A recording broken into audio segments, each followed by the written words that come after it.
1600 impulse পার kilowatt hour এখানে একটা indicator দিয়ে রাখছে।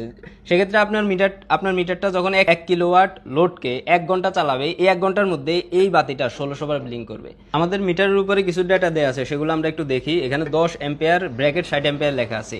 এর মানে কি, আপনি যখন মিটারটা কোনো জায়গায় ইনস্টল করবেন বা লাগাইবেন, সেক্ষেত্রে আপনার এই জিনিসটা খেয়াল রাখতে হবে যে মিটার দিয়ে কতটুকু লোড আপনি চালাচ্ছেন। ওই লোডটা যদি 10 অ্যাম্পিয়ার নেয় বা 10 অ্যাম্পিয়ারের কম নেয়, তখনই মিটারটা ইউজ করতে পারবেন।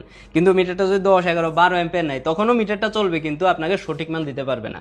সেক্ষেত্রে মিটারটা 60 অ্যাম্পিয়ার ক্রস করার সাথে সাথে নষ্ট হয়ে যাবে। আচ্ছা, এরপরে দেয়া আছে 230 ভোল্ট। মিটারটা 230 ভোল্ট ইউজ করবেন, সিঙ্গেল ফেজ মিটার অবশ্যই। এরপরে এটা ক্লাস দেয়া আছে ক্লাস 1। এই মিটারের আসলে ক্লাস থাকে। ক্লাস 2 খারাপ, ক্লাস 1 ভালো, ক্লাস 0.5 আরো ভালো, ক্লাস 0.1 আরো ভালো। এভাবে আপনি মিটারটার কোয়ালিটি বুঝতে পারতেছেন। এরপরে আমরা দেখতে পাচ্ছি 1600 ইম্পালস পার কিলোওয়াট আওয়ার এখানে একটা ইন্ডিকেটর দিয়ে রাখছে। সেক্ষেত্রে আপনার মিটারটা যখন 1 কিলোওয়াট লোডকে 1 ঘন্টা চালাবে, এই 1 ঘন্টার মধ্যে এই বাতিটা 1600 বার ব্লিঙ্ক করবে। 500 ওয়াট চালালে 800 বার ব্লিঙ্ক করবে। এভাবে আপনি এটা কাজে লাগাইতে পারেন। যেমন এটাকে দেখতে পারেন যে মিটারটা ইরোর আসতেছে কিনা, মিটারটাকে ভুল রেটিং দিচ্ছে কিনা, সেটা কিন্তু আপনি এই ব্লিঙ্কের মাধ্যমে বুঝতে পারবেন।